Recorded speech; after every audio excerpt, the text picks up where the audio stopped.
प्रभु यीशु मसीह के मधुर और मीठे नाम में इस शाम के समय आप में से प्रत्येक को प्रेमी सलाम, very good evening to one and all. हम लोग देख रहे हैं परमेश्वर का कार्य परमेश्वर के तरीके से और परमेश्वर की महिमा के लिए किस प्रकार से करना है। यदि आप में से कोई छूट गए हैं जो प्रकाशित वाक्य के अध्ययन में हमारे साथ में शामिल नहीं हुए थे और प्रकाशित वाक्य के अध्ययन को आप पूरी तरह से करना चाहते हैं, तो आप हमारे जो YouTube का चैनल है राज इलियाजर मेरे नाम से उम्मीद foundation living hope church Siliguri, यदि आप डालेंगे तो आपको वहां पर मिल जाएगा और वहां पर जाकर के 85 सरमन्स हैं जो प्रकाशित वाक्य की पुस्तक से संबंधित है। वो चैप्टर 1 वर्स 1 से लगा करके चैप्टर 22 लास्ट पैसेज तक पूरे विस्तार पूर्वक पद पद करके words by words and words by words बहुत ही विस्तार पूर्वक अध्ययन कराया है। आप लोग जाकर के कर सकते हैं, देख सकते हैं वो। और जब हम लोग उधर देख रहे थे कि हम जो मसीह लोग हैं, जो परमेश्वर के कहलाए जाते हैं, जो परमेश्वर के द्वारा बुलाए गए हैं, जो छुटकारा प्राप्त किए हैं, हम लोगों का भी एक न्याय होगा। और वो न्याय क्या होगा? बीमा न्याय सिंहासन। जब कलीसिया उठा ली जाएगी वो 7 साल के समय से पहले, तब बीमा न्याय सिंहासन के सामने हम लोग पेश होंगे और हमने जो कार्य अपने शरीर में किए हैं, जिस दिन से हमने यीशु को ग्रहण किया और जिस दिन तक यीशु मसीह या तो हमको लेने के लिए नहीं आता है या फिर हम इस संसार को छोड़ करके नहीं जाते हैं, हम अपने शरीर में जितने कार्य करते हैं वो सारे कार्यों का एक प्रतिफल देने का समय आएगा, एक पुरस्कार वितरण करने का समय आएगा। उस समय पता चलेगा कि हमने अपने शरीरों में क्या कार्य किया है। तो मेरे प्रियो, परमेश्वर ने 2 ग्रुप नहीं बुलाया कि एक ग्रुप तुम लोग चुने हुए लोग हो, तुम पासवान बनोगे, तुम इवेंजलिस्ट बनोगे, तुम प्रीचर्स बनोगे, टीचर्स बनोगे, तुम पास्टर्स बनोगे, तुम ये सब सेवकाई का काम करोगे। और दूसरे जो जनता है, तुम कलीसिया के लोग हो, यू आर लेमैन, आपका काम है सिर्फ कलीसिया में आना, अपने दशवांश को देना, दान देना, प्रार्थना करना और सिर्फ इतना ही आपका काम है। That is not what the purpose of the Lord is. परमेश्वर का योजना ये नहीं है। ये विभाजन करने का योजना शैतान ने किया है। परमेश्वर का कार्य था कि जितने लोग परमेश्वर को ग्रहण करते हैं वो सब के सब फल लाए।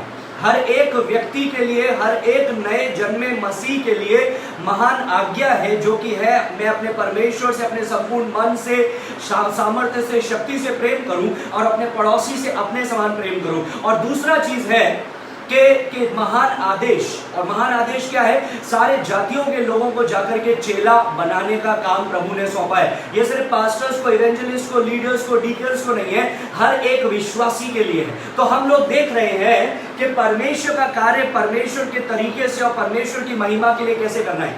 अब एक विश्वासी होने के नाते सबसे बड़े हमारे लिए परेशानी का सबक यह है कि ओके, हम परमेश्वर का कार्य करना चाहते हैं, we want to do God's work, but what is God's work?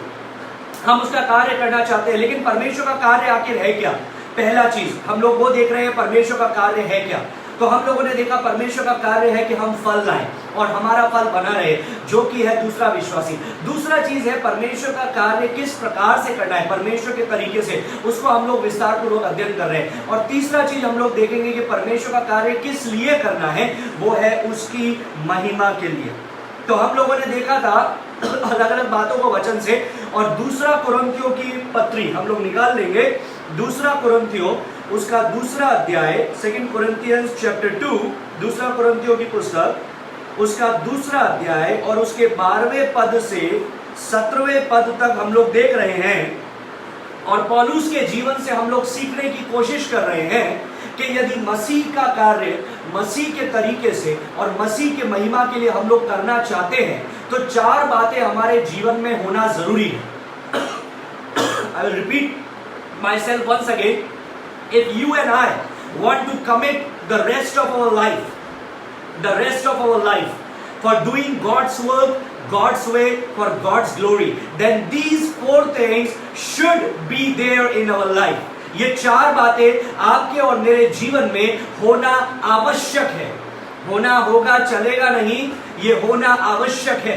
तो पहला चीज क्या था? हम लोगों ने देखा था दूसरा कुरिन्थियों 2 का 12 और 13 हम लोगों ने पढ़ा था। वहां पर ऐसा लिखा है, पौलुस बताता है, जब मैं मसीह का सुसमाचार सुनाने त्रोआस आया तो प्रभु ने मेरे लिए एक द्वार खोल दिया, तो मेरे मन में चैन न मिला, इसलिए कि मैंने अपने भाई तीतुस को वहां नहीं पाया, इसलिए उनसे विदा होकर मैं मकिदुनिया की ओर चला गया। 14वें पद में, परंतु परमेश्वर का धन्यवाद हो जो मसीह में सदा हमको जय के उत्सव में लिए फिरता है और अपने ज्ञान की सुगंध हमारे द्वारा हर जगह फैलाता है। इस पद में से हम लोगों ने क्या सीखा? हम लोग प्रार्थना करेंगे, आगे बढ़ेंगे और एक बार रिव्यू करके आगे बढ़ेंगे। आइए प्रार्थना करें। धन्यवाद देते हैं परमेश्वर इस समय के लिए जो तूने हमें दिया। परमेश्वर एक बार फिर से तेरे सिंहासन के सामने हम इकट्ठे होते हैं, तेरे कार्य को करना चाहते हैं, जानना चाहते हैं, तेरे तरीके के अनुसार करना चाहते हैं और तेरी और सिर्फ तेरी महिमा के लिए हम करना चाहते हैं। परमेश्वर हम में से प्रत्येक को मदद कर ताकि तेरे पवित्र शास्त्र से हम जान सके कि तेरी इच्छा क्या है, तेरा कार्य क्या है हमारे लिए। हम ये जान सके कि तेरा तरीका क्या है और हम ये भी जान सके कि तेरी महिमा के लिए करने का मतलब क्या है, तेरी महिमा का अर्थ क्या है। सारी बातों में तेरे नाम को महिमा देते हैं, यीशु के नाम से मांगते हैं, सुनो ग्रहण कर पिता, आमीन आमीन आमीन। परमेश्वर आप में से प्रत्येक को आशीष दे। हम लोग पढ़ रहे थे 2 कुरिन्थियों 2 का 12, 13, 14, जहां से हम लोगों ने सबसे पहला पॉइंट देखा। In English it starts with the letter F and P. F और पी से ये शुरू होता है, तो ये याद रखने के लिए आसान है। तो पहला क्या था? पहला बिंदु क्या था? Focus on your position in Christ. पहला एफ क्या है? फोकस, केंद्रित करना है, ध्यान लगाना है। दूसरा पी क्या है?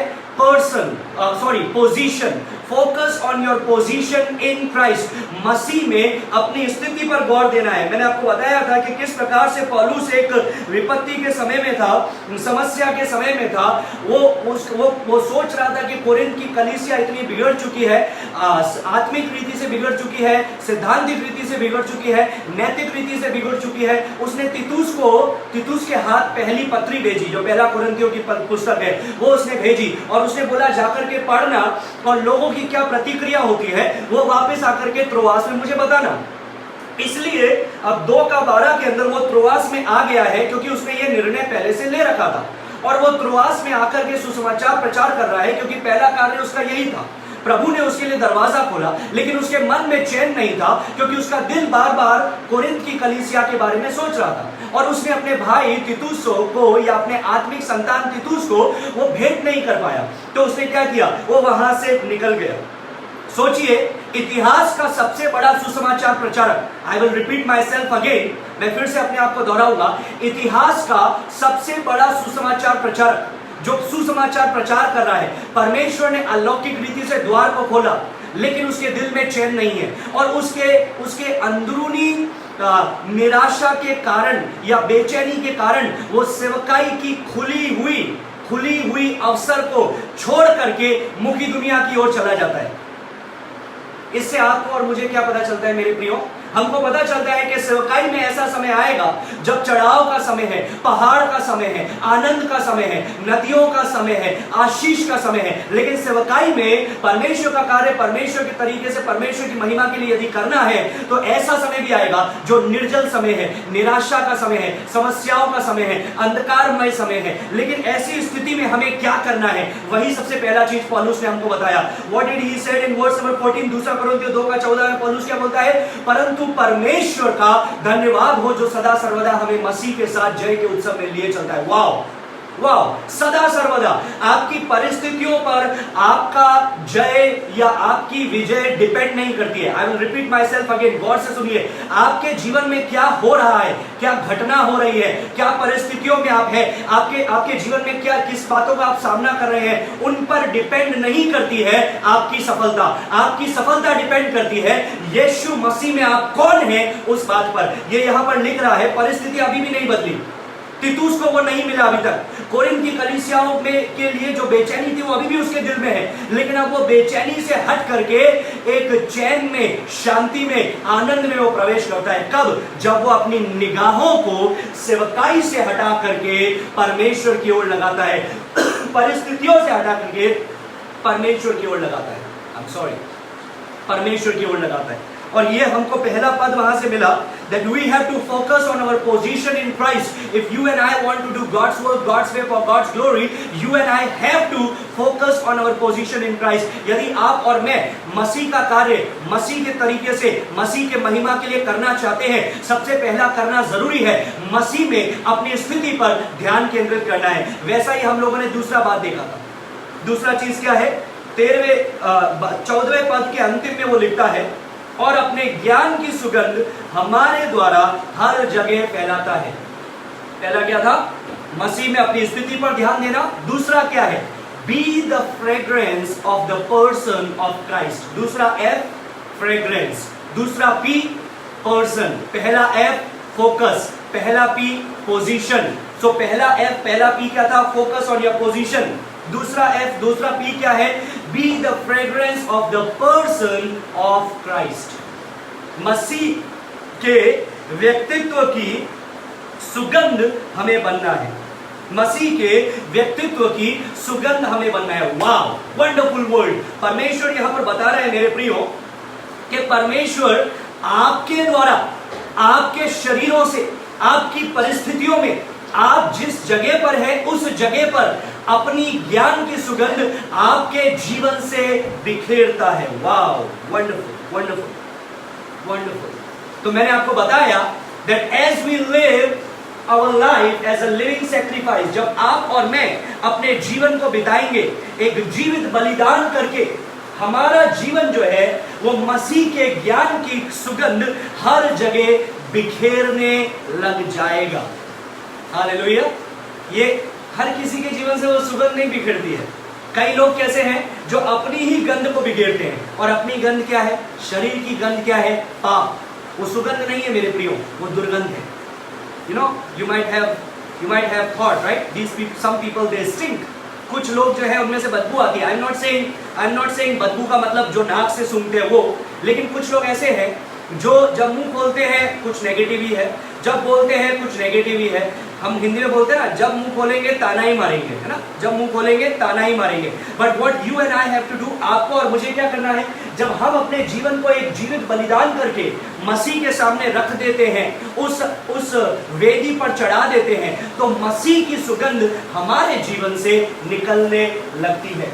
हम मसीह के साथ में मिशन पर हो जाते हैं, हमें मेल मिलाप की सेवकाई हम बन जाते हैं, मसीह के राजदूत हम बन जाते हैं, मनुष्य के मछुआरे हम बन जाते हैं। नाउ हम परमेश्वर का कार्य कर रहे हैं, परमेश्वर के तरीके से कर रहे हैं, परमेश्वर की महिमा के लिए कर रहे हैं। अभी प्राथमिक दर्शक कौन है? Who is the primary audience? आइए हम लोग वचन में जाएं, आइए हम लोग वचन में देखेंगे और हम लोग देखेंगे कि प्राइमरी ऑडियंस कौन है, प्राथमिक दर्शक कौन है।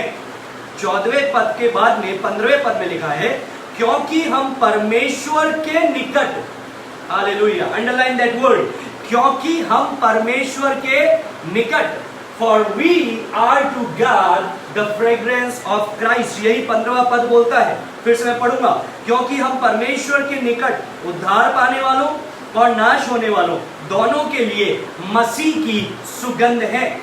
मसीह की सुगंध है। इंग्लिश में लिखा है, for we are to God the fragrance of Christ, क्योंकि हम परमेश्वर के लिए मसीह की सुगंध है। Sorry for the spelling mistake, सौगंध नहीं है, सुगंध है, सुगंध है। So who is the primary audience? प्राथमिक दर्शक कौन है?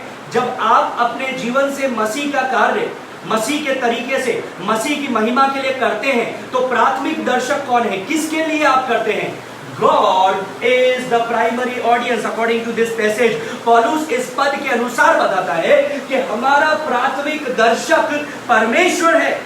God is our primary audience. अभी आप बोलेंगे, पास्टर जी आप क्या बात कर रहे हैं? आप चिल्ला चिल्ला करके 6 दिन से मसीह केंद्रित सुसमाचार का प्रचार किए जा रहे हैं, हमको सिखाए जा रहे हैं, हमको बोले जा रहे हैं, ये सारी चीजें हमारे सामने, ये सारी बातों को रखे जा रहे हैं, और आप बोल रहे हैं, हम अपने घरों पे बैठ करके सुन रहे हैं, तो आपके प्राथमिक दर्शक तो हम ही हुए ना, right? That's what you might be thinking. आप यही सोच रहे होंगे कि आप जो सेवकाई कर रहे हैं, यहाँ पर आकर के आप पढ़ा रहे हैं, सिखा रहे हैं, आपके प्राथमिक दर्शक तो कौन हुए? हम लोग हुए, जो ऑडियंस है, जो कुछ लोग सुन रहे हैं, कुछ लोग लाइव है सुन रहे हैं और कुछ लोग बाद में सुनेंगे, यही ऑडियंस होंगे, राइट? नहीं, पौलुस यहाँ पर बताता है, आपके और मेरे जीवन के प्राथमिक दर्शक वो लोग नहीं हैं जिसके सामने हम सेवकाई करते हैं, लेकिन आपके और मेरे जीवन के प्राथमिक दर्शक कौन है? सबसे पहले we are living unto him first of all. हम सबसे पहले परमेश्वर के लिए जीवन जी रहे हैं। मेरे पड़ोसी, मेरे रिश्तेदार, मेरे दोस्त लोग, मेरे सेवकाई का क्षेत्र, वो मेरा प्राथमिक दर्शक नहीं है। I'm not standing here just because you are listening, मैं यहां पर खड़े होकर के इसलिए प्रचार नहीं कर रहा हूं क्योंकि आप सुन रहे हैं और आप मेरे प्राथमिक दर्शक हैं, लेकिन मैं यहां पर खड़े होकर के इसलिए प्रचार कर रहा हूं क्योंकि मेरा प्राथमिक दर्शक परमेश्वर है। गॉड इज द ऑडियंस, परमेश्वर है वो प्राथमिक दर्शक। परमेश्वर का वचन इस प्रकार से बताता है, we are living first of all for his glory, हम सर्वप्रथम सबसे पहले हम मसीह की महिमा के लिए जीवन को बिताते हैं, मसीह की महिमा के लिए जीवन को बिताते हैं। जो कुछ करते हैं, लिख दीजिए एक पद को, पहला कुरिन्थियों 10 का 31, पहला कुरिन्थियों 10वां अध्याय उसका 31वां पद मैं आपको पढ़ करके बताऊंगा। पहला कुरिन्थियों 10वां अध्याय 31वां पद, वहां पर ऐसा लिखा है, चाहे तुम खाओ चाहे तुम पियो चाहे जो कुछ करो सब कुछ परमेश्वर की महिमा के लिए करो। Whatever you do, do it for the glory of God, परमेश्वर की महिमा के लिए करो। सो आपके और मेरे चरित्र से, आपके और मेरे व्यवहार से, बातचीत से, सोच से, समझ से, भावनाओं से, हर एक चीज के द्वारा मसीह की महिमा होनी चाहिए, क्योंकि मेरे प्रियो वही है हमारा प्राथमिक दर्शक। We are not doing ministry for others. First of all, we are doing ministry for Him. हम दूसरों के लिए सेवकाई नहीं कर रहे हैं, दूसरे सुन रहे हैं, हम सुना रहे हैं, दूसरे जो चाहते हैं वो प्रचार कर रहे हैं, नहीं, we are not doing that. First of all, He is our audience. सबसे पहले वो है हमारा दर्शक। ये बात पौलुस को समझ में आ गई, ये बात पौलुस ने यहाँ पढ़नी थी। जब उसने सोचा कि कोरिन्थ की कलीसिया के लोग भटक रहे हैं, कोरिन्थ की कलीसिया के लोग पाप में जा रहे हैं, झूठे शिक्षक आ गए हैं और वो कोरिन्थ की कलीसिया को भटका रहे हैं, जब उसने ये सारी बातों को वो सोच रहा था, उसके दिमाग में आया और परमेश्वर का आत्मा ने बताया, तुम सेवकाई कोरिन्थ की कलीसिया के लिए नहीं कर रहे हो, कोरिन्थ के लोग तुम्हारे प्राथमिक दर्शक नहीं है, लेकिन परमेश्वर तुम्हारा प्राथमिक दर्शक है। 24 आवर्स अ डे, दिन में 24 घंटे, सप्ताह में 7 दिन, परमेश्वर है हमारा प्राथमिक दर्शक। जब हम मसीह के प्रति समर्पित जीवन बिताते हैं, मसीह के प्रति एक समर्पण का, उसके आज्ञाओं के प्रति एक समर्पण का जीवन बिताते हैं, उसके वचन के प्रति प्रतिबद्ध रहते हैं, ये बहुत जरूरी है मेरे प्रियो इस बात को देखने के लिए, बहुत जरूरी है इस बात को देखना आपके और मेरे लिए, that we are created for Him, हम उसके लिए बनाए गए हैं, उसके द्वारा बनाए गए हैं। वो है हमारे जीवन का सबसे पहला प्रेम, वो है हमारा जीवन का सब कुछ। हम लोगों ने रोमन ट्रायम्फ के द्वारा देखा, वो जो पौलुस ने हमको बताया उसके द्वारा हम लोगों ने देखा, और हम लोगों ने ये भी देखा कि यीशु मसीह हमारा सेनाओं का यहोवा है, वो हमारा सेनापति है, वो हमारा नेतृत्व कर रहा है, हम उसके पीछे चलने वाली सेना है। So God is the primary audience, परमेश्वर है मेरा प्राथमिक दर्शक। जब परमेश्वर मेरा प्राथमिक दर्शक है तो मैं आपको एक बात बताना चाहूंगा, numbers are not the goal. फिर से बोलूंगा, संख्या लक्ष्य नहीं है मुख्यतः, प्राइमरीली सबसे पहले संख्या लक्ष्य नहीं है मेरे प्रियो, संख्या लक्ष्य नहीं है। Instant numerical growth is not our goal. तुरंत आने वाली बढ़ोतरी, संख्यात्मक रीति से बढ़ोतरी, ये हमारा लक्ष्य नहीं है। अगर ऐसा लक्ष्य होगा तो हम क्या करेंगे, worldly gimmicks and worldly gadgets का इस्तेमाल करेंगे ताकि किसी भी तरह से लोग सुने और लोग हमारे पास में आए। Instant numerical success is not the primary goal. याद रखिए इस बात को, ये मत सोचिए, निराश मत होइए कि कोई मेरे वचन को सुन रहा नहीं है, कोई विश्वास नहीं कर रहा है, मैं प्रचार तो किए जा रहा हूं लेकिन कोई भी प्रभु को ग्रहण नहीं कर रहा है, कोई भी आ रहा नहीं है। No, first of all be faithful unto Christ, यीशु के लिए विश्वास योग्य रहें। The goal of immediate and visible numerical success has become infectious epidemic in Christendom today. आज लोग चाहते हैं संख्यात्मक रीति से तुरंत बढ़ोतरी हो, यदि कुछ चालू किया है तुरंत बढ़ोतरी हो। तो कैसे बढ़ोतरी होगी, जब आप वो बातों को देंगे जो लोग चाहेंगे। तो लोग क्या करते हैं, स्ट्रेटेजीज बनाते हैं। क्या स्ट्रेटेजीज, ये स्ट्रेटेजीज नहीं मेरे प्रियो कि परमेश्वर का कार्य परमेश्वर के तरीके से परमेश्वर की महिमा के लिए कैसे करना चाहिए, लेकिन वो अपना टीआरपी बनाने के लिए, I am saying the truth, even Christendom अपना टीआरपी बनाने के लिए वो क्या करते हैं, वो बैठते हैं और सोचते हैं ऐसा क्या चीज लोगों को चाहिए कि जब मैं वो बातों को दूं तो लोग ज्यादा से ज्यादा संख्या में मुझे देखें, ज्यादा से ज्यादा संख्या में आए और मेरी ही कलीसिया की वृद्धि हो। Man look to human methods to attempt to accomplish God's work. परमेश्वर का कार्य पूरा करने के लिए मनुष्य क्या करता है? मनुष्य के साधनों का आविष्कार करता है, मनुष्य के तकनीकों का इस्तेमाल करता है। मैंने आपको पहले ही बताया था मेरे प्रियो, लोग बोलते हैं, आपने सुना होगा कि the message is the same but the methods are different. संदेश तो वही है लेकिन तरीके बदल गए हैं। नहीं मेरे प्रियो, संदेश भी नहीं बदला है और तरीके भी नहीं बदले हैं। जब परमेश्वर ने नूह को बोला कि तुझे जहाज बनाना है, कार्य दिया लेकिन तरीका भी दिया, उसको ब्लूप्रिंट्स दिए, बताया कैसा बनना चाहिए, किस लकड़ी से होना चाहिए, कितना लंबा, कितने चौड़ा, कितने डेक, सारी एक एक चीज परमेश्वर ने विशेष करके बताया। जब तंबू बनाया जा रहा था तो मूसा को एक एक करके सब बातों को बताया।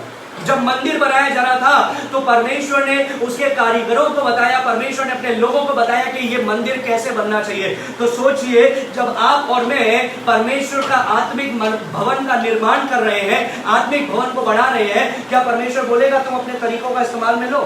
No no no. Numbers are not the goal primarily.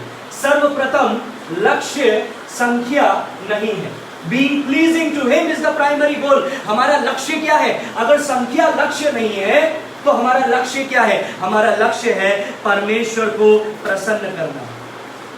If numbers are the primary goal, अगर संख्या या परिणाम क्या निकल रहा है, यदि वही चीज हमारा लक्ष्य है तो स्तिफानुस का जीवन, स्तिफानुस की सेवकाई मेरे प्रियो एक असफलता है, एक हार है। क्या हुआ था जब स्तिफानुस ने प्रचार किया? जैसे ही उसने प्रचार किया 3000 लोगों का उद्धार नहीं हुआ, लेकिन लोगों ने पथरवाह करके उसको मार डाला। अगर संख्या लक्ष्य है तो यिर्मयाह भविष्यवक्ता की सेवकाई व्यर्थ है, असफलता है। We call him weeping prophet। अगर संख्या लक्ष्य है तो जिम एलियट, नेट सेन और बाकी 5 लोग टोटल मिलाकर के उनका जीवन भी एक हार है। आपको पता है नेट सेंट और ये जिम एलियट कौन थे? किसी को पता होगा, किसी को नहीं पता होगा। मैं आपको बताना चाहता हूँ, वो इक्वाडोर के अंदर सेवकाई करने के लिए गए, वाउडानी ट्राइब के बीच में। और वाउडानी ट्राइब के बीच में जब वो लोग गए, वो लोग 5 जने थे। एक जना हेलीकॉप्टर प्लेन चला रहा था और 4 जने उसके साथ में मिशनरीज बैठे हुए थे। ये 5 लोग थे। ये वाउडानी कबीले के बीच में उतर गए अपने प्लेन को लेकर के, सेवकाई करने के लिए शुरू किया, अपने मुंह को खोला सुसमाचार प्रचार करने के लिए। लेकिन जैसे ही अपने मुंह को खोला, कबीले के सारे लोग आए और इनको भाले मार मार के हत्या कर दी, भाला मार मार करके हत्या कर दी। My dear brothers and sisters, don't fall prey by thinking success is numbers और numbers is success। आप गलत तरह से सेवकाई के लिए ना जुटे ये सोच करके कि जितनी बड़ी भीड़ है उतनी मेरी सेवकाई में सफलता है। नहीं मेरे प्रियो, नहीं। भीड़ तो नेताओं के पीछे भी है लेकिन वो सेवकाई नहीं है। भीड़ तो अभिनेताओं के पीछे भी है लेकिन वो सेवकाई नहीं है। तो भीड़ का मतलब सफलता नहीं है, चेलों का मतलब सफलता है। Quality not quantity. अगर मैं आपको बताना चाहता हूं, सुनिए, अगर नंबर्स प्राइमरी गोल है, अगर संख्या लक्ष्य है कि ज्यादा से ज्यादा भीड़ इकट्ठी कर लो, तो यीशु मसीह की सेवकाई भी असफल रहा। यीशु मसीह की सेवकाई भी असफल रहा। कैसे? You know it very well. 12 चेले थे, उसमें से भी एक चला गया, 3 उसके सबसे करीबी थे, लेकिन एक ही था जो जब वो कलवरी क्रूस पे मारा जा रहा था तो वो उसके कलवरी क्रूस के निकट था, Yuhanna. So I am telling you once again, मैं आपको फिर से कह रहा हूं, संख्या लक्ष्य नहीं है, परमेश्वर को प्रसन्न करने वाला जीवन बिताना लक्ष्य है। परमेश्वर का वचन कोलोसियों 3:23 में कहता है, whatever you do, do it heartily as to the Lord and not to man। परमेश्वर का वचन कहता है जो कुछ तुम करते हो तन मन से करो, ये समझकर के मनुष्य के लिए नहीं परंतु प्रभु के लिए करते हो। Not doing for men, not doing unto men, but doing unto the Lord। Be faithful। परमेश्वर जब हम उसके पास में जाएंगे, उसके सिंहासन के सामने जाएंगे, वो हमको ये नहीं बोलेगा well done good and successful arch bishop, good and successful right reverend bishop. He is not going to introduce us like that. He is not going to greet us like that. वो इस प्रकार से नहीं बोलेगा कि आ जाओ, तू धन्य है, तू धन्य और सफल पासवान या तू धन्य और सफल बिशप साहब, नहीं, वो क्या बोलेगा, धन्य है तू विश्वास योग्य दास, विश्वास योग्य दास। So the point of the matter, परमेश्वर का कार्य परमेश्वर के तरीके से परमेश्वर की महिमा के लिए यदि करना है तो उसका मुख्य लक्ष्य यह नहीं है कि क्या आप सफल है, उसका मुख्य लक्ष्य यह है कि क्या आप विश्वास योग्य है। Are you faithful? परमेश्वर का वचन रोमियो 14:8 बोलता है, if we live to the lord, if we die to the lord, so what whether we live or die we belongs to the lord. परमेश्वर का वचन बोलता है यदि हम जीवित हैं तो प्रभु के लिए जीवित हैं, यदि हम मरते हैं तो प्रभु के लिए मरते हैं, अतः हम जिए या मरे प्रभु ही के हैं। रोमियो 14 का है। परमेश्वर का वचन इसी प्रकार से 1 कुरिन्थियों 6 का 19 और 20 कहता है, क्या तुम नहीं जानते कि तुम्हारी देह पवित्र आत्मा का मंदिर है, पवित्र आत्मा का मंदिर है जो तुम में बसा हुआ है और तुम्हें परमेश्वर की ओर से मिला है और तुम अपने नहीं हो। Sorry for the wrong words, माफ कीजिएगा, ये जो गलत तरह से प्रिंट आउट हो रखा है, क्योंकि दाम देकर मोल लिए गए हो, इसलिए अपने देह के द्वारा किसकी महिमा करो मेरे प्रियो? कलीसिया की महिमा करो, सेवकाई की महिमा करो। I am pastor so and so, अपनी महिमा करो? नो, परमेश्वर की महिमा करो। There are many preachings which is me centered rather than he centered. कई प्रचारक हैं, कई प्रचार हैं जो स्वयं केंद्रित होते हैं, आत्म केंद्रित होते हैं, परमेश्वर केंद्रित नहीं होते।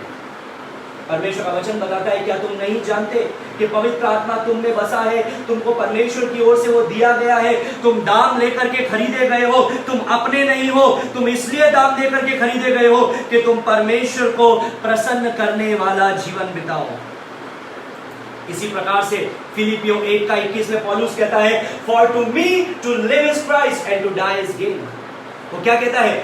क्योंकि मेरे लिए जीवित रहना मसीह है और मर जाना लाभ है। जीवित रहना क्या है? मसीह। तो क्यों परमेश्वर का कार्य परमेश्वर के तरीके से परमेश्वर की महिमा के लिए करना चाहते हैं? ताकि ज्यादा भीड़ आए? नहीं मेरे प्रियो। ताकि कलीसिया बड़ी हो जाए? नहीं मेरे प्रियो। ताकि आपका नाम सब लोग जाने? नहीं मेरे प्रियो। ताकि यूट्यूब पर, फेसबुक पर आपके बहुत चर्चे हो? नहीं मेरे प्रियो। ताकि देश विदेश से आपको बुलावा आए? नहीं मेरे प्रियो। हम परमेश्वर का कार्य परमेश्वर की महिमा के लिए परमेश्वर के तरीके से करना इसलिए चाहते हैं क्योंकि हम उसकी महिमा करना चाहते हैं, उसकी महिमा करना चाहते हैं। But there is a secondary, there is a prayer of George Herbert. I love this.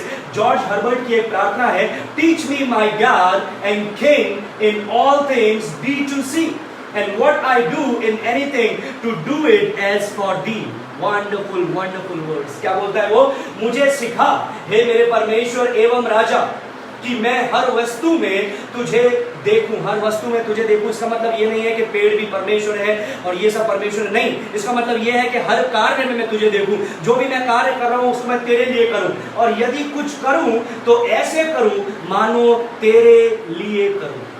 For me to live is Christ and to die is gain. मेरे लिए जीना मसीह है और मर जाना लाभ है। But there is a secondary audience too. एक माध्यमिक दर्शक भी है। माध्यमिक मतलब सेकेंडरी, दूसरे दर्शक भी है। पहला दर्शक कौन है? परमेश्वर। दूसरे दर्शक कौन है? आप सेवकाई कर रहे हैं इस दुनिया में तो दूसरे दर्शक कौन होंगे? आसपास के लोग। लेकिन यहाँ पर दो फोल्ड इफेक्ट्स यहाँ पर बताया गया है। 15वें पद 2 कुरिन्थियों 2 का 15 का बी पढ़ना चाहूंगा।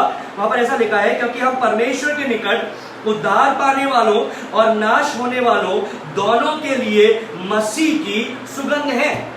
सो उद्धार पाने वालों और नाश होने वालों दोनों के लिए मसीह की सुगंध है। So there is a twofold effect to the Christ-centered gospel witness.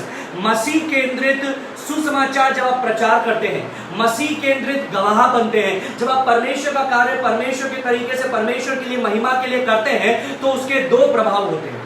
कितने प्रभाव होते हैं मेरे प्रियो? दो प्रभाव होते हैं। पहला प्रभाव है, some will be saved or converted and some will be lost or condemned. दो प्रभाव। पहला प्रभाव क्या है? कुछ बचा लिए जाएंगे मतलब उद्धार पाएंगे, और कुछ खो जाएंगे मतलब दंड भोगेंगे, वो परमेश्वर को ग्रहण नहीं करेंगे। यहां पर लिखा है ना, यहाँ पर क्या लिखा है 15 का 15वें पद को फिर से पढ़ूंगा।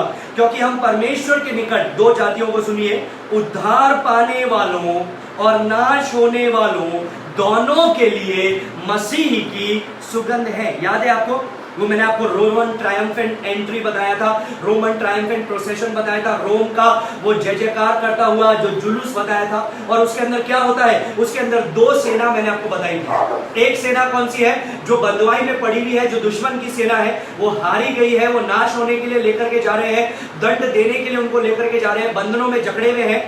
और उनके आगे वो धूपदान लेकर के याजक लोग चल रहे हैं, धूपदान लेकर के। और उस धूपदान की जो सुगंध है, उसकी जो फ्रेग्रेंस है, खुशबू है, वो चारों तरफ रोम की गलियों में फैल गई है। लेकिन वो खुशबू ये नाश होने वाली सेना, जो दुश्मन की सेना है, हारी हुई सेना है, पराजित सेना है, जिसको नाश करने के लिए, दंड देने के लिए लेकर के जाया जा रहा है, इन लोगों के लिए ये जो सुगंध है, ये मृत्यु की सुगंध है, नाश की सुगंध है, असफलता की सुगंध है, हार की सुगंध है, निराशा की सुगंध है, मायूसी की सुगंध है, अशांति की सुगंध है। लेकिन दूसरी एक और सेना है, जो राजा, जो सेनापति के पीछे चल रहे हैं। सेनापति सफेद 4 घोड़ों के रथ पर वो पीछे बैठा हुआ है, और उसके पीछे एक बड़ी सेना चल रही है, जो आप और मैं हैं, उद्धार पाए हुए लोग। यही सुगंध उद्धार पाने वालों के लिए कैसी है, जीवन की सुगंध है, आशा की सुगंध है, शांति की सुगंध है, अनंत जीवन की सुगंध है, वो परमेश्वर के स्थान की सुगंध है। तो मेरे प्रियो, आप जब सेवकाई करते हैं, आप जब सुसमाचार सुनाते हैं, so there are twofold effects of it. उसके दो अलग अलग परिणाम हैं। As you are delighting in him, as you are devoted to him, as you are discipled by him, जैसे आप उसके प्रति समर्पित जीवन बिताते हैं, जैसे आप उसके एक चेले बनते हैं और उसके द्वारा चलाए जाते हैं, आपके जीवन के, आपके सेवकाई के दो प्रभाव होंगे, दो जातियों पर प्रभाव होंगे। कौन सी जाति है, पहले जो उद्धार पाने वाले हैं, और दूसरे कौन से हैं, जो खो रहे हैं, जो अनंत काल की आग में जा रहे हैं, क्योंकि उन्होंने यीशु को स्वीकार नहीं किया। So this is the key to this entire truth. ये सच्चाई के लिए, इस सच्चाई की यह कुंजी है। अगर आप इस बात को समझ जाएं, इस बात को यदि आप समझ जाएं कि आपका कार्य मन परिवर्तन या धर्म परिवर्तन करवाना नहीं है। लोग बोलते हैं ना, धर्म परिवर्तन, धर्म परिवर्तन, धर्म परिवर्तन। एक परमेश्वर के एक दास के द्वारा एक गीत लिखा गया था, गाया गया था। वो गीत इस प्रकार से है, यीशु नहीं करता है धर्म परिवर्तन, यीशु नहीं करता है धर्म परिवर्तन, वो तो सिर्फ करता है जीवन परिवर्तन। तो याद रखिए, आपका और मेरा कार्य धर्म परिवर्तन नहीं है। आपका और मेरा सेवकाई ज्यादा से ज्यादा भीड़ को किसी भी तरह से अंदर लेकर के आना नहीं है, लालच दे करके, डरा करके, धमका करके, अलग अलग चीजों को बता करके लोगों को मसीह के पास में लेकर के आना नहीं है। आपका और मेरे जीवन का कार्य है, ये है कि हम परमेश्वर के लिए जीवन बिताना है। परमेश्वर का कार्य परमेश्वर के तरीके से, परमेश्वर की महिमा के लिए करना है। और जब हम वो कर रहे हैं तो क्या होगा, लोगों का उद्धार होगा। हम नहीं कर रहे हैं, परमेश्वर कर रहा है। जीवन परिवर्तन, हृदय परिवर्तन, आत्मा परिवर्तन, परमेश्वर उनको नया जन्म दे रहा है। लेकिन ऐसे लोग भी हैं जो खो रहे हैं, दंड की ओर जा रहे हैं, नरक की ओर जा रहे हैं। A faithful believer triumphs no matter the response of the people. Wow! जब मैंने इस चीज को सुना था, मैं संख्या पर गौर करना मैंने छोड़ दिया। हाँ, कभी कभी ऐसा हो जाता है, संख्या पर ज्यादा गौर हो जाता है, लेकिन फिर भी ज्यादा से ज्यादा मैं ट्राई करता हूं संख्या पर गौर ना हो। Do not focus on numbers. एक लोगों की कुछ भी प्रतिक्रिया के बावजूद एक विश्वास योग्य विश्वासी जीतता है। वाह! आपकी विजय संख्या पर डिपेंड नहीं करती है। आपकी सेवकाई की सफलता संख्या पर डिपेंड नहीं करती है। आपकी सेवकाई की सफलता विश्वास योग्यता पे डिपेंड करती है। क्या आप परमेश्वर के लिए विश्वास योग्य हैं? क्या आप उसके लिए जीवन बिता रहे हैं? क्या आप मसीह में अपनी स्थिति पर ध्यान केंद्रित कर रहे हैं? क्या आप मसीह के व्यक्तित्व की सुगंध बन रहे हैं? The true triumph is being the fragrance of Christ to God. परमेश्वर के लिए मसीह की सुगंध बनना ही सच्ची जीत है। सच्ची जीत क्या है? बहुत बड़ी संख्या इकट्ठा करना नहीं। सच्ची जीत है मसीह की सुगंध बनना परमेश्वर के लिए।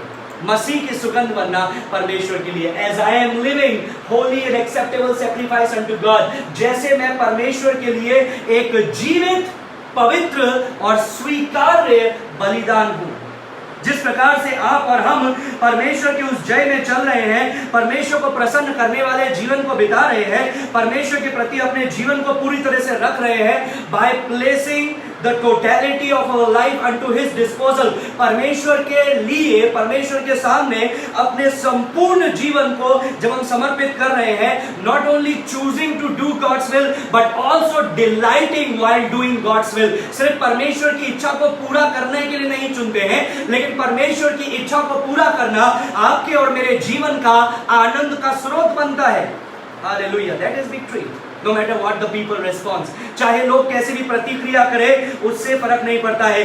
God is pleased, God is glorified, Jesus is magnified when you are living a faithful life. जब आप विश्वास योग्य जीवन बिताते हैं, सबसे पहले परमेश्वर का कार्य परमेश्वर के लिए करते हैं कि मसीह की सुगंध बनना चाहता हूं इसलिए मैं करता हूं, तो क्या होगा मेरे प्रियो, क्या होगा मेरे प्रियो, क्या होगा? परमेश्वर का वचन से हम लोगों ने देखा, परमेश्वर की महिमा होगी, परमेश्वर की महिमा होगी। As I am a yielded vessel to God, इसका मतलब क्या है? जैसे मैं परमेश्वर के लिए एक नम्र पात्र, सॉरी पत्र नहीं है, पात्र हूं, एक नम्र पात्र हूं, like a vessel, एक बर्तन की तरह मैं परमेश्वर के सामने हूं। Now let me remind you friends, परमेश्वर टूटे हुए बर्तन को इस्तेमाल में ले सकता है, परमेश्वर छोटे बर्तन को इस्तेमाल में ले सकता है, परमेश्वर बड़े बर्तन को इस्तेमाल में ले सकता है, परमेश्वर किसी भी प्रकार के बर्तन को इस्तेमाल में ले सकता है, लेकिन सिर्फ एक प्रकार के बर्तन को इस्तेमाल में नहीं ले सकता है। कौन सा बर्तन? गंदा बर्तन, गंदा बर्तन। God cannot use a dirty vessel, एक गंदे पात्र को, गंदे बर्तन को परमेश्वर इस्तेमाल में नहीं ले सकता है। तो हमको क्या करना है? Not to be the people pleaser but be God pleaser. मनुष्य को खुश करने वाला, मनुष्य की वाहवाही को जीतने वाले लोग ना बने, लेकिन परमेश्वर को खुश करने वाला, परमेश्वर को प्रसन्न करने वाले एक जीवन को बिताएं। As my life is telling the truth about the Lord Jesus Christ. Wow, जैसे मेरा जीवन, किसका जीवन? पड़ोसी का जीवन, पास्टर का जीवन नहीं, मेरा जीवन प्रभु की सच्ची साक्षी देता है। As a true witness, एक सच्ची साक्षी मैं परमेश्वर की देता हूं। क्या साक्षी? पूत के पांव पालने में नजर आते हैं, right? Like the son, like the father, like the son, लोग बोलते हैं ना, जैसा पिता वैसा बेटा। तो हमें क्या करना है? अपने नए जन्म की छाप को रखना है। Not perfectly, we are not perfect but purposefully, perfectly नहीं, सिद्धता से नहीं, कोई भी सिद्ध नहीं है, कोई भी पाप रहित नहीं है, लेकिन पर्पसफुली। पर्पसफुली का मतलब क्या है? एक उद्देश्य की रीति से उसके पीछे हम चलते हैं। So this is a pleasing fragrance to the Father. This is the triumph. ये पिता को प्रसन्न करने वाला एक सुगंध है, ये है जीत।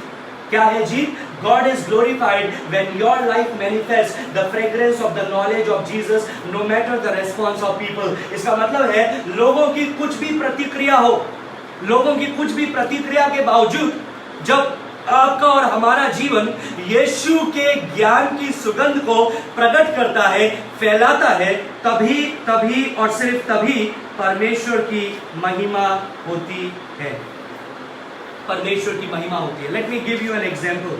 मैंने आपको बताया परमेश्वर का सेवकाई परमेश्वर के तरीके से कैसे किया जाता है। परमेश्वर का तरीका क्या है?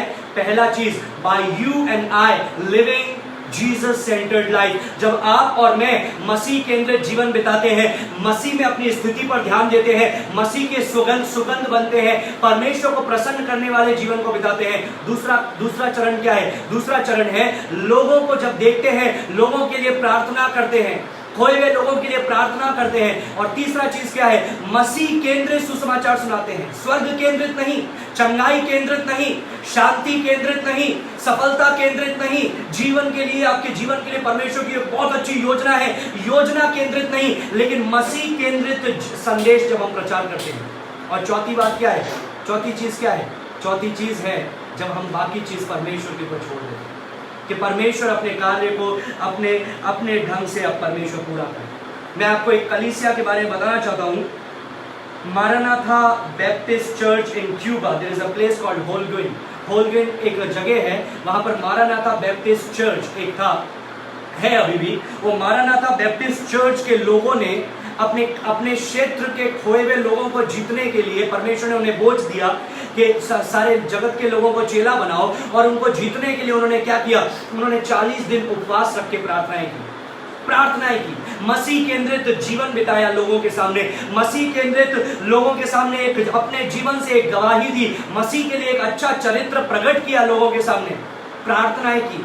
3 दिन उपवास रख करके घुटनों पर बैठ करके प्रार्थनाएं करते रहे वो, और फिर वो घर घर गए, वो उस शहर के घर घर में गए और दरवाजा खटखटाया और उनको बोला कि हम लोग एक सेवकाई रख रहे हैं, प्रार्थना सभा रख रहे हैं, आप लोग प्लीज आइए, we are putting up a gospel meeting, सुसमाचार की सेवकाई रख रहे हैं, आप लोग आइए। और हर रात में उनका ये मीटिंग चला, 4 रात लगातार, और हर रात को लगभग 500 नए खोए हुए लोग आए। उनके कलीसिया में 500 ही सीट थी बैठने के लिए, तो उन्होंने क्या किया, खोए हुए लोगों पर निमंत्रण दिया और वे लोग आकर के बैठे, और कलीसिया के लोगों ने क्या किया, जब प्रचार किया जा रहा है, मसीह केंद्रित सुसमाचार प्रचार किया जा रहा है, तो ये लोग नीचे के कमरे में जाकर के घुटनों पर बैठ करके रो रो करके लोगों के लिए प्रार्थना करना इन्होंने चालू किया। और क्या हुआ, 4 रात के बाद में, 4 रात कंटिन्यू सेवकाई हुई, उसके बाद में 184 डिसाइपल्स वर मेड, 184 चेले बनाए गए। ऐसे लोग नहीं कि कितने लोग हाथ उठाना चाहते हैं, कितने लोग मसीह को ग्रहण करना चाहते हैं, हाथ उठाइए, और जब देखते हैं कि भीड़ कम हो रही है तो बोलते हैं कितने लोगों को चंगाई चाहिए, कितने लोगों को अपने लिए प्रार्थना करानी है, हाथ ऊपर उठाइए, आगे आ जाइए, प्रार्थना दोहराइए। नहीं, ये वो लोग थे जो सचमुच में यीशु को ग्रहण किए, सिर्फ हाथ उठाया, प्रार्थना दोहराई, आगे आए नहीं, इन्होंने परमेश्वर को सचमुच में ग्रहण किया। और जब इन्होंने बोला कि हाँ हम यीशु को ग्रहण करना चाहते हैं, हाँ हम अपने मन फिराव करना चाहते हैं, पश्चाताप करना चाहते हैं, यीशु के चेले बनना चाहते हैं, तो उनको अलग लेकर के जाया गया और व्यक्तिगत रीति से काउंसलिंग दी गई, 1-on-1। और जब ये देखा गया कि वो लोग सिर्फ कोई चीज को पाने के लिए मसीह के पास में नहीं आ रहे हैं, लेकिन मसीह ने सचमुच में उनके दिल को बदला है, इसलिए वो मसीह के पास में आ रहे हैं। 184 लोगों ने बपतिस्मा लिया, 184 पीपल बपतिस्मा लिया, 184 लोगों ने। अब let me ask you a question, एक प्रश्न पूछना चाहता हूँ, वाज गॉड प्लीज? क्या परमेश्वर की महिमा हुई? क्या परमेश्वर प्रसन्न हुआ? हाँ हुआ। क्या परमेश्वर की महिमा हुई? हाँ हुई। Was this church faithful to do God's work? क्या ये कलीसिया ने विश्वास योग्यता से परमेश्वर का कार्य किया? हाँ किया। अब मैं आपको इस सवाल को दूसरे पहलू से पूछता हूँ, I'm going to twist it। सोचिए, यदि उस कलीसिया ने ये सारा काम किया होता, विश्वास योग्य जीवन बिताया होता, प्रार्थनाओं के अंदर लोगों के लिए प्रार्थनाएं की होती, रो रो करके लोगों को मन फिराव करने के लिए प्रार्थनाएं की होती, घर घर जाकर के दरवाजे खटखटाए होते, खोए हुए लोगों को लेकर के आए होते और मसीह केंद्रित सुसमाचार प्रचार किया होता, और ये लोग नीचे के कमरे में जाकर के रो रो करके उपवास रख करके खोए हुए लोगों के उद्धार के लिए प्रार्थनाएं करते होते, और 4 रात के बाद में अगर एक भी व्यक्ति का उद्धार नहीं होता, सोचिए, अगर एक भी व्यक्ति का उद्धार नहीं होता, एक भी व्यक्ति चेला नहीं बनाया जाता, तो क्या फिर भी ये कलीसिया सफल होती? क्या फिर भी परमेश्वर इस कलीसिया से प्रसन्न होता? क्या फिर भी मसीह की महिमा इस कलीसिया से होती? अगर आप बोल रहे हैं नहीं, तो I am sorry to say you are still thinking success is number. अगर आप बोलेंगे नहीं होती, तो इसका मतलब अभी तक भी आप सोच रहे हैं कि सफलता संख्या में है।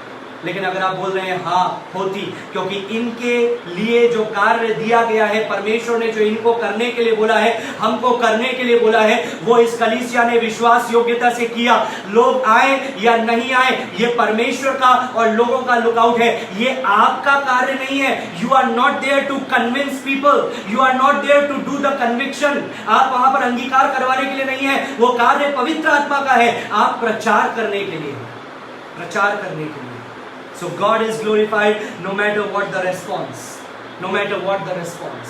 परमेश्वर की फिर भी महिमा होगी यदि मैं अपने कार्य को विश्वास योग्यता से करूंगा तो। Many preachers may be like Jeremiah, यिर्मयाह के समान होंगे कई प्रचारक, प्रचार कर रहे हैं, रो रहे हैं, दुहाई दे रहे हैं, प्रार्थनाएं कर रहे हैं, फिर भी लोग पथरवाह कर रहे हैं, हंसी उड़ा रहे हैं, मार रहे हैं। परमेश्वर उनसे भी प्रसन्न है और परमेश्वर ऐसे यिर्मयाह जैसे भविष्यवक्ताओं को आशीष देगा। कई पौलुस के समान है, पतरस के समान है कि प्रचार किया, 3000 लोगों का उद्धार हुआ, प्रेज द लॉर्ड। कई स्तिफानुस के समान है कि प्रचार किया, पथरवाह करवा के मार डाले गए, प्रेज द लॉर्ड। परमेश्वर की महिमा हो। चाहे लोग आए चाहे नहीं आए, ये हमारा लुकआउट नहीं है। उद्धार लोगों का हो रहा है नहीं हो रहा है, ये हमारा लुकआउट नहीं है। हमारा लुकआउट है being faithful, not being successful. सफल होना नहीं, लेकिन विश्वास योग्य रहना, विश्वास योग्य रहना मेरे प्रिय। The two fold response to the aroma of the life of Christ. मसीह के जीवन की सुगंध से दो प्रतिक्रिया होती है। जब आप मसीह के, आपके जीवन में मसीह की सुगंध है तो दो प्रतिक्रिया है। पहली प्रतिक्रिया किस पे होता है? Death leading to death. वहां पर लिखा है ना, 2 कोरिन्थियों 2:15 पढ़ूंगा। पहला लिखा है ना उद्धार पाने वालों और नाश होने वालों के लिए। 16वें पद में लिखा है कुछ के लिए तो मरने के निमित्त मृत्यु की गंध, मरने के निमित्त मृत्यु की गंध। मरने के निमित्त मृत्यु की गंध का मतलब क्या है? इसका मतलब है मेरे प्रियो, they will reject, वो अस्वीकार करेंगे, वो तिरस्कार करेंगे, वो वचन के विरुद्ध जाएंगे, वो वचन प्रचार करने वालों को मारेंगे। There may be three kind of response under this मरने के निमित्त। जिन लोगों का उद्धार हो रहा नहीं है वो लोग 3 कैटेगरी के अंदर हो सकते हैं। पहला कैटेगरी का मतलब क्या है? पहला कैटेगरी मतलब एंटेगोनिस्टिकली का मतलब है हॉस्टिलिटी, परसिक्यूशन। वो लोग क्या करेंगे? सतावट करेंगे, मारेंगे, पत्थर मारेंगे, गांव से बाहर निकालेंगे। उद्धार नहीं पा रहे हैं। दूसरी कैटेगरी क्या है? एपैथी से ये शब्द निकला है एपैथेटिक का मतलब होता है उदासीन। मतलब वो लोग ठंडे हैं, उनको फर्क नहीं पड़ता है, आप प्रचार किए जाओ उनको फर्क नहीं पड़ता है। वो लोग क्या करेंगे? जैसे ही आप यीशु के बारे में बताने लगेंगे वो आपके सब्जेक्ट को चेंज कर देंगे, वो किसी और के बारे में बातचीत करने लग जाएंगे, वो विषय को बदल देंगे। तीसरे प्रकार की जाति जो उद्धार नहीं पा रही है, पहले कौन है? जो मार पीट करेंगे, भगाएंगे, गालियां बकेंगे, तोड़ फोड़ करेंगे, हो सकता है जान से खत्म कर दें। दूसरे प्रकार के जो ठंडे हैं, उदासीन हैं, उनको कुछ फर्क नहीं पड़ता है। They are as hard as this. ये यहाँ पर जो होता है ना, इसकी जैसे वो हार्ड है, कुछ फर्क नहीं पड़ता है। इसको निकाल दो क्योंकि इसमें जान ही नहीं है, मरा हुआ है, मरी हुई चमड़ी है, निकाल दो, कुछ नहीं होगा। तीसरे प्रकार की प्रजाति है सुपरफिशियली मतलब क्या है? सतह से दिखेगी कि वो लोग उद्धार पाए हैं, सतह से लगेगी वाओ, आनंद के साथ में। जैसे वो बीज बोने वाला बीज बोने गया ना, तो क्या हुआ? कुछ बीज उतली भूमि पे गिरे और आनंद के साथ में उन लोगों ने ग्रहण किया। ये वे लोग हैं जो पूरे आनंद के साथ में ग्रहण करते हैं, लेकिन जब तकलीफें, दुख, मुसीबत आती है तो मुरझा जाते हैं। तो इनका भी उद्धार नहीं हुआ है। So if they continue to resist, अगर ये लोग निरंतर तिरस्कार करते रहेंगे, निरंतर रिफ्यूज करते रहेंगे, निरंतर उसके विरुद्ध जाते रहेंगे, so what will happen? In their condition they are going to perish. यीशु मसीह ने बताया था ना, यीशु मसीह ने फरीसियों से क्या बोला? यदि तुम मन फिराव नहीं करो तो तुम अपने पाप में मर जाओगे। इफिसियों 2:1 में लिखा है and you he made alive who were dead in trespasses and sin. उसने तुम्हें भी जिलाया जो अपने अपराधों और पापों के कारण मरे हुए थे। We were dead. हम लोग कौन थे? हम लोग पहले से मरे हुए थे। तो मरने के निमित्त मृत्यु की गंध का मतलब क्या है? ऑलरेडी वो इंसान मरा हुआ है, लेकिन हम लोगों ने देखा था आत्मिक रीति से ये लोग मरे हुए हैं। लेकिन दूसरा प्रकाशित वाक्य 20वें अध्याय में हम लोगों ने देखा था आग की झील में डाले जा रहे हैं वे लोग जिन्होंने मसीह को स्वीकार नहीं किया है, और ये दूसरी मृत्यु है। तो मरने के निमित्त मृत्यु की गंध मतलब क्या है? आत्मिक रीति से तो मरे हुए हैं, और अगर प्रभु को ग्रहण नहीं करते हैं, नया जीवन नहीं पाते हैं, परमेश्वर का जीवन उनका जीवन नहीं बन जाता है, तो क्या होगा? दूसरी मृत्यु में प्रवेश करेंगे, और वो है आग की झील। लेकिन दूसरे प्रकार की भी लोग हैं, लाइफ लीडिंग टू लाइफ। 2:16, 2 कोरिन्थियों 2:16 में लिखा है और कितनों के लिए जीवन के निमित्त जीवन की सुगंध, जीवन के निमित्त जीवन की सुगंध। अब जीवन के निमित्त जीवन की सुगंध का मतलब क्या है? यीशु मसीह ने यूहन्ना 10:10 में बोला, चोर किसी और काम के लिए नहीं परंतु केवल चोरी करने और घात करने और नष्ट करने को आता है।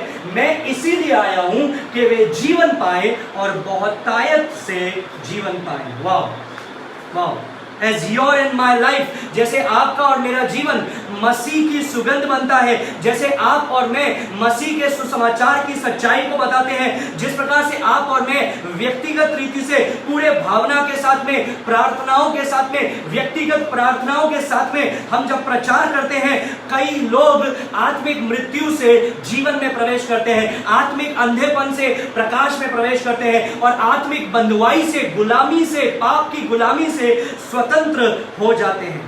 God graces them with repentance and faith. जब वो ऐसा करते हैं, परमेश्वर उनको मन फिराओ और विश्वास से सुसज्जित करता है, क्योंकि यीशु मसीह ने यूहन्ना 10:10 में क्या कहा? मैं आया हूं ताकि वो जीवन पाए और बहुतायत का जीवन पाए। पहला यूहन्ना 5:12 भी इस प्रकार से लिखा है, He who has the Son has the life. जिसके पास में पुत्र है उसके पास में जीवन है। He who does not have the Son of the Son does not, he who does not have the Son of God does not have the life. जिसके पास में परमेश्वर का पुत्र नहीं है, परमेश्वर का संतान नहीं है, उसके पास में जीवन भी नहीं है। परमेश्वर का वचन पहला पत्रस 2:12 में बोलता है, अन्य जातियों में तुम्हारा चाल चलन भला हो। मतलब आप और मैं जब अलग अलग जगह पर रह रहे हैं, हमारे चारों ओर परमेश्वर को न जानने वाले लोग हैं, तो हम उस नमक के समान हैं, हम उस ज्योति के समान है जिसको परमेश्वर ने रखा है। और परमेश्वर का वचन बताता है, अन्य जातियों में तुम्हारा चाल चलन भला हो, ताकि जिन जिन बातों में वो तुम्हें कुकर्मी जानकर बदनाम करते हैं, they are blaspheming your name, they are accusing you of doing wrong, वो आपके विरुद्ध बलवा करते हैं, आपके विरुद्ध बोलते हैं, वो बोलते हैं कि ये लोग बुरे लोग हैं, ये लोग लालच देकर के धर्म परिवर्तन करवाने वाले लोग हैं। चाहे वो कुछ भी बोले, चाहे if they will accuse you, चाहे वो तुम्हारे ऊपर आरोप भी लगाए, बदनाम भी करें, वे तुम्हारे भले कामों को देखकर उन्हीं के कारण कृपा दृष्टि के दिन परमेश्वर की महिमा करें।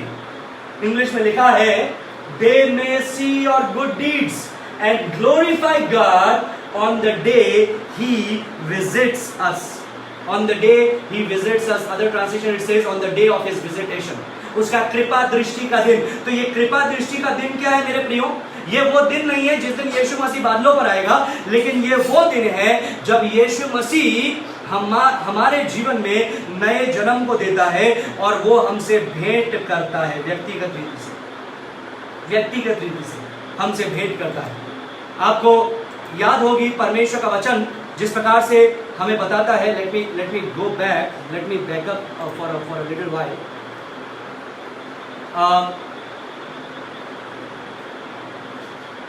Okay, that's fine. दूसरा पहला पत्रस 2:12, मैं आपको एक पद लिखवाना चाहता हूं, लिख दीजिए, प्रेरितों 16:31। प्रेरितों 16:31। मैं कुछ जरूरी बातें बता करके आज का दिन अंत करना चाहता हूं। प्रेरितों 16:31 लिख दीजिए। प्रेरितों 16:31 के अंदर जब आप देखते हैं, वहां पर एक घटना हो रही है। फिलिपियों का जेलर है, हम लोग जानते हैं। और क्या हुआ, वहां पर पौलुस और सिलास थे और वे लोग स्तुति आराधना कर रहे थे और मध्य रात्रि को उनको मारा गया था और स्तुति आराधना वो लोग कर रहे थे उस बंदी गृह में। और मध्य रात्रि को एक भूकंप आया, मध्य रात्रि को एक भूकंप आया। Physical earthquake, God sent physical earthquake to the jail and God sent spiritual earthquake to the jailer man.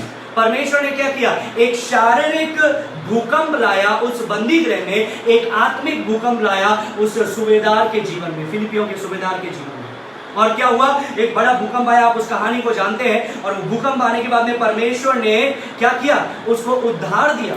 और उसने क्या किया, वचन में लिखा है 16:31 जब आप पढ़ेंगे, वहां पर आगे पढ़ेंगे तो आपको देखने के लिए मिलेगा, उसने जिस व्यक्ति ने पौलुस और सिलास को मारे था, जिस व्यक्ति ने पौलुस और सिलास को बंदी गृह में डाला था, जो व्यक्ति पौलुस और सिलास को कुकर्मी बता रहा था, अभी जब उसका उद्धार हो गया, वो पौलुस और सिलास को अपने घर पर लेकर के जाता है और अपने घर पे ले जा करके उसको मरहम पट्टी करता है, उसको खाने को देता है, उसकी देखभाल करता है। क्या हो गया, कृपा दृष्टि के दिन जब परमेश्वर उससे भेंट किया, उसने परमेश्वर को धन्यवाद दिया उन लोगों के लिए। Let me remind you of my own life. मैं एक मसीह परिवार में जन्म हुआ, मेरा ये राजस्थान के अंदर, लेकिन मैं परमेश्वर को ग्रहण करने वाला व्यक्ति नहीं था।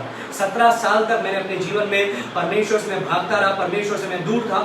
शराब के अंदर, सिगरेट्स के अंदर, बाकी बुरे चीज़ों के अंदर अपने जीवन को मैं बिताने वाला एक शख्स था। मेरी माँ मेरे लिए प्रार्थना करती थी, मेरे पास्टर मुझे चर्च आने के लिए बोलते थे। जो मसीह लोग थे वो मुझे मसीह में आगे बढ़ाना चाहते थे, लेकिन मुझे इन सब लोगों से एलर्जी थी। मैं उन सब के बारे में बुराई बोलता था, मैं उन सब के विरुद्ध जाने वाला था, मैं उनसे झगड़ा करने वाला था, मैं अपनी माँ तक से भी झगड़ा करने वाला था, उसको रुलाने वाला था। लेकिन क्या हुआ मेरे प्रियो, प्रभु ने मुझे उद्धार दिया। मेरी माँ के जीवन और प्रार्थनाओं के कारण, मेरे पास्टर के, परमेश्वर के वचन के कारण प्रभु ने मुझे उद्धार दिया। और जब परमेश्वर ने मुझे उद्धार दिया, जब मेरा जीवन बदल गया, तो मैंने क्या किया, मैं अपनी माँ के लिए आज तक भी मैं परमेश्वर का धन्यवाद देता हूँ कि परमेश्वर ने एक ऐसी स्त्री को मेरी माँ बन करके इस संसार में भेजा, जो मुझे परमेश्वर के भय में लेकर के चले, जो मुझे प्रार्थना के अंदर लेकर के चले, जो मेरे उद्धार के लिए प्रार्थना करे। मैं उन हर शख्स का जो पहले मुझे प्रभु में लेकर के जाना चाहते थे, मैं उनकी बुराई करता था। उद्धार होने के बाद में, कृपा दृष्टि के दिन के पश्चात, उन सब लोगों की मैं बड़ाई करने लगा। This is what happens. मैं आपको बताना चाहूंगा, एड लेसी वो शख्स है जिसने ये मटेरियल बनाया है जो मैं आपको पढ़ा रहा हूँ। ये मटेरियल एड लेसी के द्वारा बनाया गया है। और एड लेसी का जो जीवन था, वो एक रॉक एंड जैज ड्रमर था, वो एक एल्कोहलिक था, एक ड्रग एडिक्ट था, और अपने परिवार से दूर रहने वाला, परमेश्वर से दूर रहने वाला एक व्यक्ति था। उसकी वाइफ ने, जिनका नाम है डायना ने सबसे पहले प्रभु को ग्रहण किया, और वो अपने पति को परमेश्वर का वचन सुनाने लगी। लेकिन 2 साल तक उसका पति तो अविश्वासी था और वो विश्वासी बन गई। 2 साल तक उसका हस्बैंड उसको बुरा बोलने लगा, एड लेसी उनको बुरा बर्ताव करने लगे और बुराई पे बुराई करने लगे। लेकिन ये तो अच्छाई पे अच्छाई करने लगी, और इनको अचानक से लगने लगा मैं एक अलग स्त्री के साथ में जीवन बिता रहा हूं, और ये अपनी वाइफ को और बुरा भला बोलने लगे। लेकिन क्या हुआ, एक दिन आया जब परमेश्वर ने एड लेसी को उद्धार दिया। उस दिन उनका जीवन बदल गया। उस दिन उस आत्मिक भूकंप के समान जो जेलर के जीवन में भेजा था, वैसे ही एक आत्मिक भूकंप एड लेसी के जीवन में आया। उन्होंने परमेश्वर को ग्रहण किया, परमेश्वर को स्वीकार किया, और सिर्फ इतना ही नहीं, वो अपने पत्नी का और आदर करने लगे, और प्रेम करने लगे, और इज्जत करने लगे। क्यों? पहले बुराई बोल रहे थे, लेकिन कृपा दृष्टि के दिन के बाद में क्या करने लगे, उसकी महिमा करने लगे। महिमा का मतलब ये नहीं है उसकी पूजा करने लगे, महिमा का मतलब ये है कि उसको परमेश्वर के लिए धन्यवाद देने लगे। So God is glorified in the salvation of some. परमेश्वर कुछ के उद्धार में महिमा पाता है। अब जब मैं बताऊंगा परमेश्वर उद्धार में महिमा पाता है, परमेश्वर की महिमा हुई जब आपका उद्धार हुआ, तो हर व्यक्ति एग्री हो जाएगा, बोलेगा हाँ सही बात है, जब मैंने उद्धार पाया तो परमेश्वर की महिमा हुई। मैं जो परमेश्वर से दूर था, मैं जो सच्चाई से दूर था, जब मैंने सच्चाई को पहचाना, जब आत्मिक जीवन को प्राप्त किया, जब आत्मिक प्रकाश को प्राप्त किया, जब आत्मिक स्वतंत्रता को पाया, तो परमेश्वर की महिमा होने लगी, क्योंकि मैं अपने मुंह के द्वारा, जीवन के द्वारा परमेश्वर की महिमा करने लगा। But let me remind you one more thing, God is glorified in the condemnation of others. परमेश्वर बाकी के दंड में महिमा पाता है, बाकी के दंड में महिमा पाता है। The people who are rejecting Jesus, जो लोग परमेश्वर का तिरस्कार कर रहे हैं, जो लोग परमेश्वर का विद्रोह कर रहे हैं, परमेश्वर के प्रति बलवा कर रहे हैं, सुसमाचार को स्वीकार नहीं कर रहे हैं, क्या उनके जीवन से भी परमेश्वर महिमा पा रहा है? कैसे? ये सोच करके आपका दिमाग में आपको सोच रहे होंगे कि ये कैसे होता है। परमेश्वर का वचन यहेजकेल 18:23 लिख दीजिए, यहेजकेल 18:23, और परमेश्वर का वचन बोलता है, God takes no pleasure in the death of wicked. परमेश्वर दुष्टों के मृत्यु से प्रसन्न नहीं होता। परमेश्वर का वचन कहता है कि परमेश्वर दुष्टों के मृत्यु से प्रसन्न नहीं होता है। परमेश्वर चाहता है, 1 तीमुथियुस 2:4 में लिखा है, परमेश्वर चाहता है कि सब मनुष्यों का उद्धार हो और वे सत्य को भली भांति पहचान ले। मैंने अभी आपको बताया, परमेश्वर नहीं चाहता है दुष्टों का नाश हो, और दुष्टों की मृत्यु से परमेश्वर प्रसन्न नहीं होता है। और वहां पर मैंने आपको यह भी बताया कि परमेश्वर चाहता है सभी लोगों का उद्धार हो और सब लोग सत्य को भली भांति जाने। Now, let me tell you few things, 2 things. I'm going to tell you 2 things, and with that I'm going to stop. आज शाम को खत्म करूंगा मैं, लेकिन ये 2 बातों को आप काट बांध करके, कान खोल करके, पेन ले करके, नोटबुक ले करके, नोट करते हुए इन बातों को लिखते जाइए। I'm going to tell you a great divine paradox what you see in the word of God. परमेश्वर के वचन में पैराडॉक्स मतलब विरोधाभास। विरोधाभास मतलब विरोधी बातें नहीं है, वो बातें विरोधी नहीं है, वो बातें हमको लगती है, ऐसे प्रतीत होती है कि वो विरोध में है, लेकिन वो विरोध में नहीं है। There are two parallel lines, two parallel track. जिस प्रकार से रेल की दो पटरियां होती है, वो क्या करती है, एक दूसरे से मिलकर के ट्रेन का एक्सीडेंट नहीं करती है, लेकिन वो साथ में चलती जाती है। लगता है कि वो एक दूसरे के विरुद्ध है, लेकिन विरुद्ध नहीं है, वो एक दूसरे को पूरा करती जाती है। वैसे परमेश्वर के वचन में भी हम लोग देखते हैं divine paradox. And what is the divine paradox? First of all, God's eternal decree. लिख दीजिएगा, लिख दीजिएगा, आज कई लोगों के कई डाउट्स दूर होने वाले हैं। God's eternal decree. God's eternal decree मतलब परमेश्वर की अनंत काल की आज्ञा या अनंत काल का आदेश। लिख दीजिए, परमेश्वर का अनंत काल का आदेश। अनंत काल का आदेश का क्या मतलब है? अनंत काल का आदेश का मतलब है परमेश्वर की जीवन की पुस्तक में, मेमने की जीवन की पुस्तक में उन लोगों के नाम, जिन लोगों का उद्धार होना है, उन लोगों के नाम जगत की उत्पत्ति से पहले लिख दिए गए। फिर से बोलूंगा, जगत की उत्पत्ति से पहले उन लोगों के नाम मेमने की जीवन की पुस्तक में लिख दिए गए, जो लोग उद्धार प्राप्त करेंगे। And that is not, I am not saying that, मैं ये नहीं बोल रहा हूं, परमेश्वर का वचन हमको ये बताता है। अगर हम बोले नहीं भाई पहले से नहीं पता है, परमेश्वर को नहीं पता है, पहले से क्यों लिखे गए? क्योंकि परमेश्वर सर्वज्ञानी है, वो सर्वव्यापी है, वो जानता है किस किस का उद्धार होने वाला है। वो समय को ऐसे नहीं देखता है कि अच्छा अगला टाइम में क्या होगा, सरप्राइज नहीं है। He doesn't have anything on surprise, उसको कोई चीज सरप्राइज नहीं करती है। ही ऑलरेडी नोज। भजन संहिता 139 में लिखा है, हमारे मुंह पे, जीभ पे शब्द आने से पहले परमेश्वर जानता है हम क्या बोलने वाले हैं। हमारे विचार आने से पहले परमेश्वर जानता है हम क्या सोचने वाले हैं। तो परमेश्वर सर्वज्ञानी है, इसीलिए जिन लोगों का उद्धार होगा उन लोगों के नाम जगत की उत्पत्ति से पहले लिख दिए गए हैं। प्रकाशित वाक्य 17 का 8 में हम लोगों ने इस बात को देखा था और विस्तार पूर्वक अध्ययन किया था। आप YouTube हमारे चैनल पे जाके देख सकते हैं। और वो ये है, प्रकाशित वाक्य 17 का 8 में लिखा है, और पृथ्वी के रहने वाले, मतलब ये पृथ्वी के रहने वाले वे लोग थे उस समय में जो दुष्ट लोग थे, जो परमेश्वर को ग्रहण नहीं किए थे। यहाँ पर लिखा है, जिनके नाम जगत की उत्पत्ति के समय से जीवन की पुस्तक में लिखे नहीं गए। जगत की उत्पत्ति के समय से जीवन की पुस्तक में लिखे नहीं गए। इफिसियों 1 का 4 में लिखा है, जैसा उसने हमें जगत की उत्पत्ति से पहले उसमें चुन लिया कि हम उसके निकट प्रेम में पवित्र और निर्दोष हों। किसने चुन लिया? किसने चुना? परमेश्वर पिता ने चुना। यीशु मसीह में हमें चुना ताकि हम जीवित और पवित्र और निर्दोष हो। वाह! सो जगत की उत्पत्ति से पहले परमेश्वर ने आपको चुन लिया है। रोमियो 8 का 29-30 में लिखा है, क्योंकि जिन्हें उसने पहले से जान लिया है। पहले से जान लिया है मतलब क्या है? इंग्लिश में लिखा है, for those whom he foreknew। foreknew is a past tense। जान, पहले से जान लेना, ये पास्ट टेंस है, ये पहले हुई भी बात है। फिर लिखा है, उन्हें पहले से ठहराया भी है। Predestined, this is also ED.